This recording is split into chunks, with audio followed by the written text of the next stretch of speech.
Bwana, ikiwa zimesalia siku chache kabla ya kwenda kushuhudia mchezo wa kwanza wa hatua ya makundi ya michuano ya CAF Champions League kwa upande wa timu ya Yanga Sports Club, mchezo ambao unatarajiwa kufanyika siku ya Jumamosi pale kwenye dimba la New Amaan Complex lililopo visiwani Zanzibar. Hatimaye shirikisho la mpira wa miguu CAF limeweza kutoa taarifa muda huu ninavyozungumza na wewe kuelekea mchezo huo hapo, ambao klabu ya Yanga atakuwa nyumbani kuialika timu ya FAR Rabat kutokea pale nchini Morocco kucheza mchezo wao wa kwanza wa hatua ya makundi ya michuano ya klabu bingwa barani Afrika. Sasa ni taarifa gani hiyo ambayo shirikisho la mpira wa miguu barani Afrika CAF wameweza kuitoa sasa hivi kuhusiana na mchezo huo kati ya Yanga Sports Club dhidi ya timu ya FAR Rabat kutokea pale nchini Morocco? Kwa undani wa taarifa hii, mwana mchezo wangu, ni uendelee kusalia nasi hapa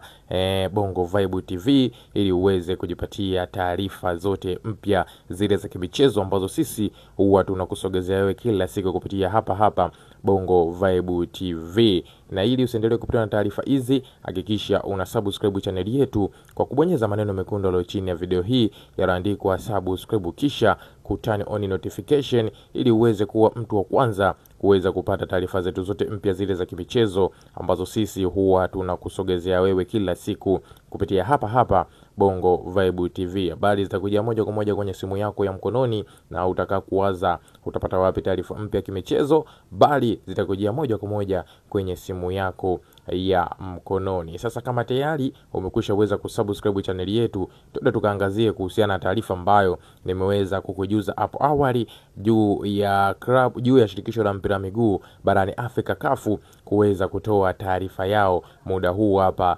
ninavyozungumza na wewe. Bwana, kama ninavyofahamu, weekend hii hapa kutakuwa kuna michezo mbalimbali ya michuano ya klabu bingwa barani Afrika, lakini pia ile michuano ya kombe la shirikisho barani Afrika itatimua vumbi katika viunga mbalimbali. Sasa kwa upande wa timu ya Yanga Sports Club, wao watakuwa nyumbani kucheza dhidi ya timu ya FAR Rabat kutokea pale nchini Morocco katika hatua ya makundi ya michuano ya klabu bingwa barani Afrika, na huu utakuwa ni mchezo wa kwanza kwa upande wa timu ya Yanga Sports Club, lakini pia utakuwa ni mchezo muhimu wa kuamua ama ni mchezo ambao utatoa taswira kuelekea kufuzu kwenye hatua ya makundi ya michuano hiyo ya klabu bingwa barani Afrika. Sasa kuelekea mchezo huu hapo, shirikisho la mpira miguu barani Afrika, kama nilivyoweza kukujuza hapo awali, wao wamekushaweza kutoa taarifa yao kuhusiana na mchezo huu hapo ambao utafanyika pale visiwani Zanzibar. Na taarifa hii nitakujuza moja kwa moja hapa kupitia Bongo Vibe TV, mwana mchezo wangu, ili na wewe uweze kufahamu ni taarifa gani hiyo ambayo shirikisho la mpira miguu barani Afrika CAF wameweza kuitoa sasa hivi kuhusiana na mchezo huu hapo kati ya Yanga dhidi ya timu ya FAR Rabat kutokea pale nchini Morocco. Okay. Lakini pia niko hapa na taarifa mbalimbali bwana, ni kwamba klabu ya Yanga tayari imekushaweza kuwasili pale visiwani Zanzibar kwa ajili ya mchezo wao dhidi ya timu hiyo ya FAR Rabat, ambapo klabu ya Yanga wameenda kule kwa kuweka kambi mapema kujiandaa juu ya mchezo huu hapo kati yao dhidi ya timu ya FAR Rabat. Ninazungumza na wewe, klabu ya Yanga kwa sasa hivi ipo pale visiwani Zanzibar. Kwa hiyo klabu ya Yanga wamefanya safari mapema kuhakikisha wanapata maandalizi ya muda mrefu ili kuweza kupata alama 3 wakiwa kwenye dimba lao la nyumbani pale New Amaan Complex lililopo visiwani Zanzibar. Lakini pia taarifa nyingine ni kwamba mwamuzi ama Pilato atakayekwenda kusimamia sheria 17 za mpira miguu kwenye mchezo kati ya Yanga dhidi ya timu ya FAR Rabat kutokea pale nchini Morocco, tayari shirikisho la mpira miguu barani Afrika CAF limekwisha kumtangaza mwamuzi kutokea kwenye taifa la Mauritania anayefahamika kwa jina la Hemli Lali. Yeye ndiye atakayekuja kusimamia sheria 17 za mchezo kati ya Yanga dhidi ya timu ya FAR Rabat kutokea pale nchini Morocco. Mwamuzi huyu hapa na historia nzuri akisimamia michezo ya klabu ya Yanga. Kwenye mchezo wa mwisho ambao mwamuzi huyu alisimama kati kusimamia sheria 17 za mpira wa miguu, ulikuwa ni mchezo kati ya Yanga dhidi ya timu ya TP Mazembe, ambapo klabu ya Yanga waliweza kuipiga vikali timu ya TP Mazembe kwa mabao 3 kwa moja. Kwa unaweza ukaona ni mwamuzi ambaye inaweza kusema kwa namna moja ama nyingine ana bahati, tena ana bahati sana anaposimama uwanjani kwa upande wa timu ya Yanga Sports Club. Kwa hiyo hapa Yanga washinde wenyewe tu kuweza kufanya vizuri kupitia mwamuzi huyu hapa. Ana pambamba wala ana longorongo. Lakini pia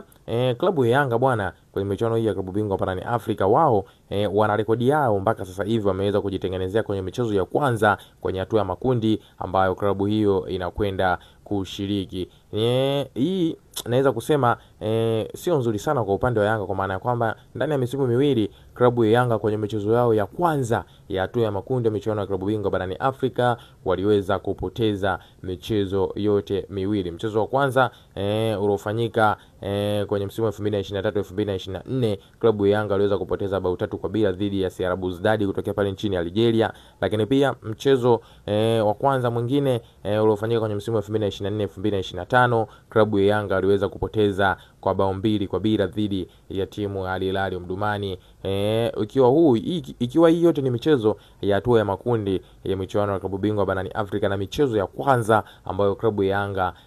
amecheza ndani ya misimu miwili. Sasa mchezo mwingine ambao klabu ya Yanga anaenda kucheza ni huu hapa kati yao dhidi ya timu ya FAR Rabat, mchezo ambao unatarajiwa kufanyika pale kwenye dimba la Benjamin Mkapa siku ya Jumamosi, yani Novemba 22. Klabu ya Yanga atakuwa nyumbani kwenda kucheza dhidi ya timu ya FAR Rabat pale kwenye dimba la New Amani Complex visiwani Zanzibar. Je, klabu ya Yanga ataenda kuvunja uteja wa kupoteza michezo yake ya awali anapokuwa nyumbani kwenye hatua ya makundi ya michuano ya klabu bingwa barani Afrika? Ukweli mambo haya yote tutafahamu wikiendi juu ya mstakabali mzima wa timu hii ya Yanga Sports Club katika kuweza kuvunja uteja kupoteza michezo yake ya awali dhidi ya timu hizo hapo za kwanza ambazo anakutana nazo kwenye hatua ya makundi ya michuano ya klabu bingwa barani Afrika. Lakini taarifa nyingine hapa ambayo tupo nayo mwana mchezo wangu ni kwamba klabu ya Singida Black Stars tayari imekwisha anza safari yake kuelekea pale nchini Algeria kwa ajili ya mchezo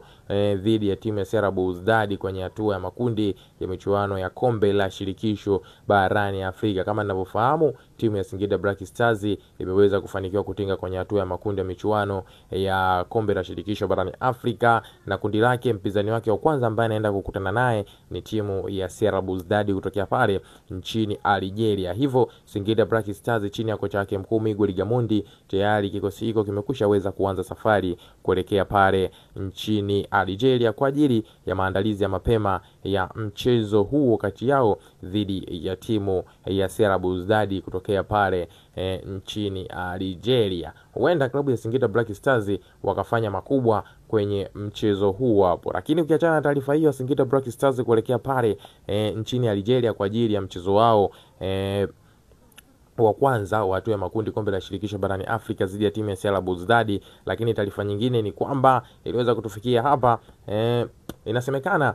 timu ya Al Ahly Tripoli wao bwana hajaweza kukatia tamaa dili la mchezaji Faisal Salum Feitoto ambaye wamekuwa na muinda toka dirisha kubwa la usajili. Mpaka sasa hivi timu hiyo bado inafuatilia kiundani uwezekano wa kumpata mchezaji huyo, licha ya ofa ya kwanza ambayo timu ya Al Ahly Tripoli waliweza kuituma kwenda kwa Azam FC kiasi cha dola za Kimarekani 800 kuweza kukataliwa. Lakini safari hii timu hii ya Tripoli kutokea pale nchini Libya imekuja kivingine na kuweka dau nono, tena dau zito kwa timu ya Azam FC ili kuhakikisha wanampata mchezaji huyo Faisal Salum Feitoto, dau ambalo linakadiriwa kuwa kiasi cha dola za Kimarekani